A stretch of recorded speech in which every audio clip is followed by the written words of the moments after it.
people all across central New York visited the polling sites yesterday to cast their vote. Both the men and women's basketball teams had their season openers this week.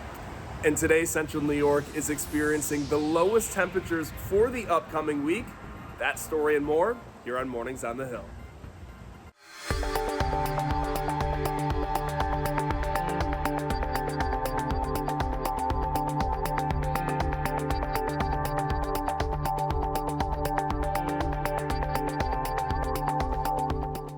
Good morning, I'm Madison Palumbo. Thanks for joining us for Mornings on the Hill. And I'm Patricia DeWong. Here's a look at today's top story. Our top story this hour, Central New Yorkers visited local polls yesterday to punch in their vote. Our reporter Mike Otrowski joins us live to discuss a pair of key races in Onondaga County. Thanks, Patricia. The results are in for Onondaga County Executive, and the incumbent Ryan McMahon has won a second term, defeating Democrat challenger Bill Kinney by a large margin.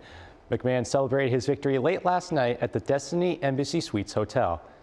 McMahon has been county executive since November 2018, when he was first appointed to replace current SUNY ESF president Joni Mahoney. He went on to win the election in 2019 and now has done so again. McMahon notably secured the majority of mail-in ballots despite most of those early voters being registered as Democrats. One of the main policies McMahon supports is the ongoing $85 million aquarium project in Syracuse's Inner Harbor. The district attorney race also went red as William Fitzpatrick was chosen to remain the DA for a 9th consecutive term. Fitzpatrick has been the county prosecutor since 1992, though the 71-year-old stated that this will be his final 4 years in office.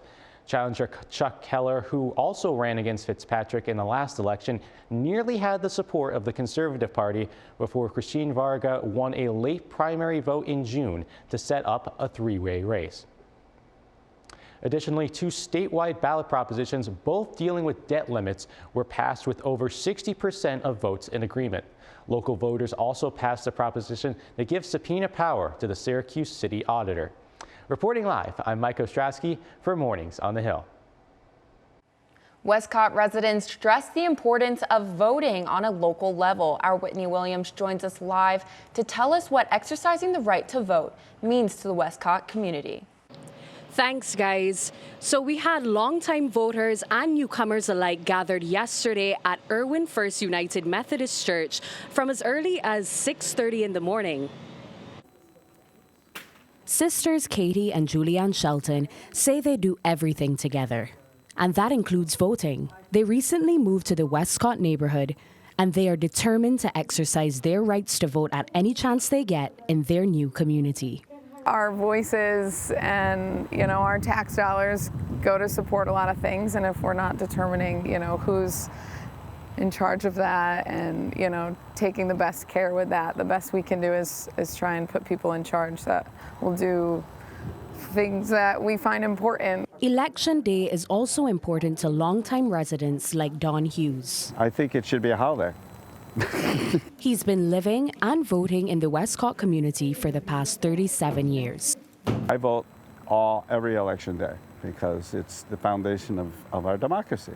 Hughes says he thinks voter turnout has increased thanks to COVID-19. He says since the onset of the pandemic, absentee ballots have become less onerous and early voting has become more popular. However, Hughes still thinks more people need to take voting seriously. If you don't vote, you're throwing away your ability to influence the future. And this is what this is all about. People are running for office and they get in office and then they control budgets, they control, if it's local stuff. While voters' election choices may have varied today, one thing they all were in favor of was the easy, hassle-free voting process.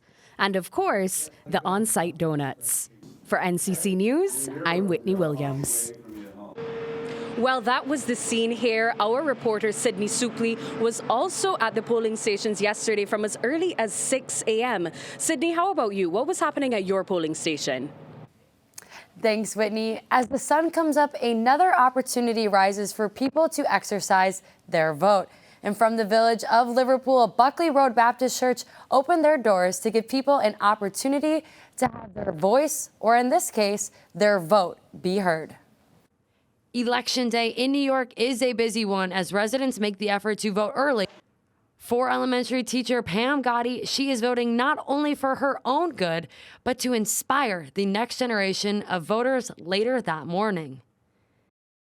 Even if I teach first grade, but even at the first grade level, we talk about it. We do a little class selection. We describe the process and what it means to vote and how not everybody has that liberty. From longtime experienced voters to those who are voting for the very first time, one thing remains the same. Every vote counts and every vote can make a difference. For Mornings on the Hill, I'm Sydney Supley. Back to my ladies. At one Syracuse polling place, a bake sale helped raise money for a local nursery school, as Jonathan Kinane reports. At Bellevue Heights Methodist Church in Syracuse, residents of the city's Strathmore neighborhood began trickling in at 6 a.m. As the sun rose, that trickle turned into a stream as people stopped by to vote before the beginning of the workday. Now, after about 3 hours, voter turnout has been pretty solid at Bellevue Heights. But that's not the only thing people are showing up for. The real star of the show?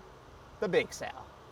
For Chris and Gretchen Cannell, both volunteers at the bake sale, it offers a chance to interact with people from their community. I think it's a great way to reconnect with people we haven't seen recently even, and it kind of offers that chance to tell our stories to each other. This is the first Election Day bake sale since the pandemic began in 2020. The Cannells can tell that voters are happy to have it back. Many of the voters, when they would come and we didn't have the bake sale, would say, "We come for the bake sale and then we vote." So it was missed when it wasn't here. The early returns on the bake sale's profits are looking promising. Like the polls, the bake sale will be open until 9 p.m. or until supplies last. Reporting from Syracuse, I'm Jonathan Kinane, NCC News. Thanks, Jonathan. Thankfully, the weather wasn't an issue at the polls yesterday. Let's go to Griffin Della Penna with a check of the forecast. Guys, thank you very much. I'm from Buffalo, so I should be used to this weather right now, but I'm going to be honest, it's very cold out here. The wind is playing a huge factor right now, and that's why it feels in the mid-20s at this point in time. We've also seen a lot of other people that have walked by going to class being much smarter than me. They've had their hats, they've had their gloves. I'm a bozo, didn't bring any of that stuff today, so I'll be back inside in just a little bit to tell you more about your updated forecast for the rest of the week. Till now, back to you in the studio. Syracuse University's Department of Public Safety put out a statement last night to address a recent wave of crime. Our Jonah Weintraub joins us live with more. That 3 assaults, 2 robberies, and an occupied burglary took place in this past week. Students were involved in each of these incidents, all of which occurred in neighborhoods heavily populated by SU upperclassmen. It's definitely scary. I get out of work at 9 o'clock 3 days a week, and I make that walk home in like 20 minutes in the dark by myself. And I've never had issues before, but I think it's the time of year now where I stop blasting my music and I start being a lot more aware of my surroundings. Corner of Stratford, where a student was allegedly jumped from his own porch. That was Hazel Wagner, who was a student that lived 3 houses down. DPS has increased its presence on the campus area neighborhoods the past few days, but still urges students to be aware of their surroundings. It also mentioned that it's unclear if these crimes are connected. To report any additional information to DPS, you can contact them at 315-443-2224. Reporting live from Mornings on the Hill, I'm Jonah Weintraub. Coming up on Mornings on the Hill, a thrilling movie is out on Paramount in a month. Find out who it's about after the break. It was an off-year election, but voters in Ohio made 2 important decisions, choosing to legalize abortion and marijuana. And in 2 close gubernatorial races, Kentucky chose to re-elect Democrat Andy Beshear and Mississippi elected Republican Tate Reeves to a second term in a closer than expected race. And he was outside and now he's inside. Griffin Della Penna is now in studio with a look at your full weather forecast. Yeah, Patricia, thank you. My hands are still defrosting, but I still think I can do this segment. So if you currently look, 33 degrees, feels like 27 at this point in time, and it's going to be a somewhat cloudy day. The sun will peek throughout the rest of the afternoon. Other than that, though, pretty normal conditions. The wind will be much higher tomorrow, about 6 to 11 miles per hour here today. But then as we look into tomorrow, you get a little bit of everything. You might have some flurries in the morning, a snow-rain mix in the early morning. Then in the afternoon, that's when the wind is really going to get going.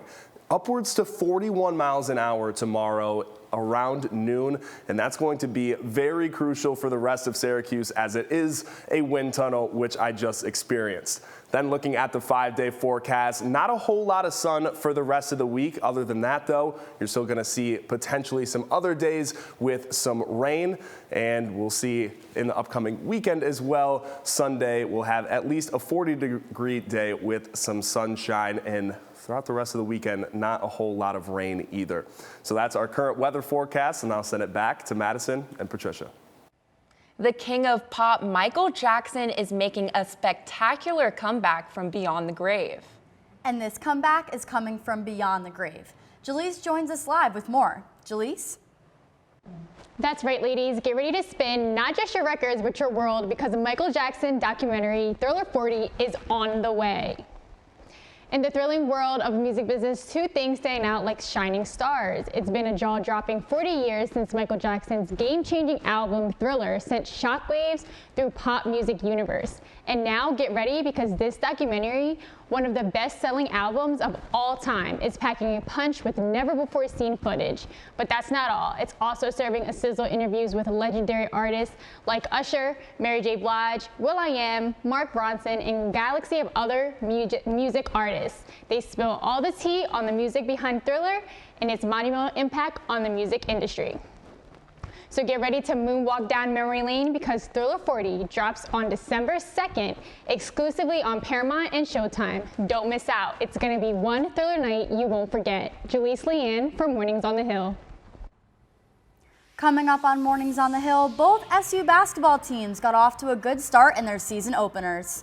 And SU's men's soccer looks to continue ACC tournament run.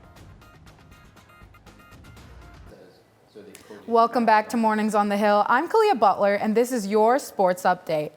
Orange fans, the wait is over. Syracuse basketball is officially here. Last night, the women's program opened their regular season play with a 75-41 victory over Lafayette. 3 Syracuse players recorded double-doubles, including freshman Alyssa Latham. Now, to put it in simple terms, she balled out last night with 15 points and 10 rebounds, a freshman playing like a veteran. And speaking of veterans, fifth-year guard Deasia Fair led the team with 17 points and 11 rebounds. Graduate guard Elena Rice had 10 points and 11 rebounds. Here's what head coach Felicia Leggett-Jack had to say about this team. Yeah, we're getting better, but you know what? I got to just say this. I get to work with these young ladies every day, and this is what I get to work with. They're just a great young group of people that really want to be the best version of themselves every day, and I get to witness that, and that's why I got back as fast as I could, because it's such a joy to see them evolve the way they are. Now let's pass it off to Bailey to recap the first regular season in the Autry era. Thanks, Kalia. The men's basketball team beat New Hampshire Monday night 83-72. There were some pretty sweet dunks throughout the game. Let's take a look at 3 of the best ones of the night. First, we have Judah Mintz with the lockdown man defense. He jumps the pass, and just like Jordan, he's airborne. And this is a look at what's to come with Coach Autry's new man-to-man defense. As you can see here, Mintz is off the ball a little, allowing him to cheat that pass away from New Hampshire. That defense struggled a little bit later on, but this is all new, so cut him some slack, guys. Up next, we have a nice steal from Quadir Copeland, who achieved his first double-double Monday night. He snags the loose ball and goes back and forth with Mintz for the sweet dunk to finish it off. Now, you might be wondering, why didn't he just take it himself? But you see the space that was created right there? That's what Coach Autry wants. Now we have this really nice dunk from Peter Carey. Coach Autry, he's thrilled. He loves it. And Peter Carey, he's only a sophomore. There's so much promise coming from him. So very excited to see what Peter Carey can do in his next 2 years with the Orange.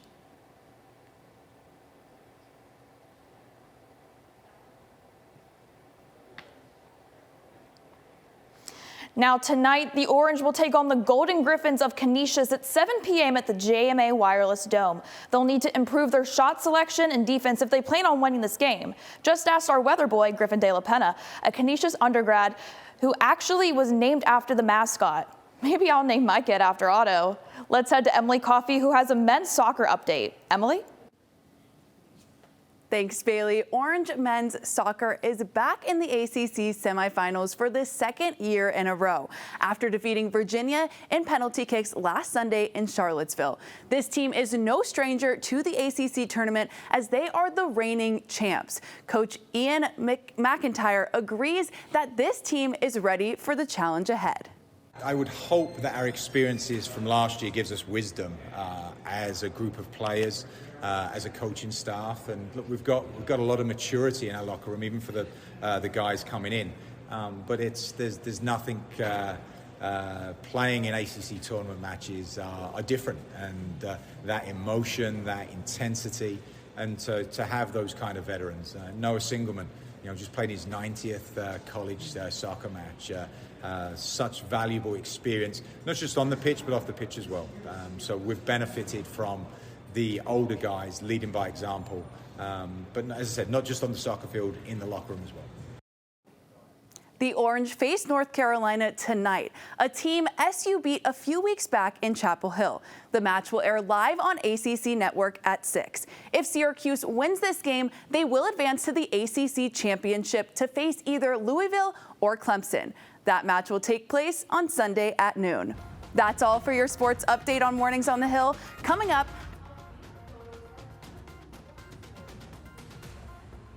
we'll hear more about this portrait project after the break. Welcome back to Mornings on the Hill. Students on campus are recording family memories. Rayshawn Sandlin joins us with a special guest. Rayshawn, what can you tell us about this initiative? Thank you so much, ladies. For Black Americans and other folks of color, having a record and memories of your family's history can be an almost impossible task. But what happens when community organizers band together to try and rectify that? Here at Syracuse University, the Turning the Lens Collective, led by PhD candidates Caroline Charles and Jessica Terry Elliott, took the initiative to do just that. A few of my colleagues and I were selected to interview Syracuse family members as part of PBS's Family Pictures USA, where folks from marginalized communities are invited to come and share their stories, family photos, and take new photos, adding to their family memories. Joining me to chat about their experience is fellow reporter and grad student Nada Morgani. Nada, thank you so much for being here with us today. Thank you for having me. Okay, so tell me a little bit about your experience being an interviewer for this project. Yeah, how was it? I loved it. I feel like we got to meet with and engage with so many individuals and families that had really powerful stories of like generations of not only just surviving but thriving in Syracuse. And like their individual stories were so connected with what was happening in the city at the time that Absolutely. I learned so much. Yeah, so tell me about your connection with a very special family. You got to connect with a very special family during this project. Yeah. Tell me about that. So me, you, and Zatazia all met this family. It was Sarah Nahar and Jonathan Nahar and their baby Bilal. Mm-hmm. Jonathan is a Palestinian American, and they were both doing such incredible organizing around the Free Palestine movement that like really touched me, because not only were they incredible organizers, like their love was palpable, and you kind of just like feel it as they were getting interviewed, how much not only they loved each other, but that they loved their communities and that they loved their child. So we took pictures together, and I ended up going to dinner at their place and like really building a strong relationship with a local family here. I love that, building with a community. And what is your biggest takeaway from that, and what are you hoping for after that project, for Syracuse here? I left that project with great feelings, because I felt like it, for me, further validated the importance of oral history as like a real mechanism for not only storytelling, but for understanding what's happening at the time.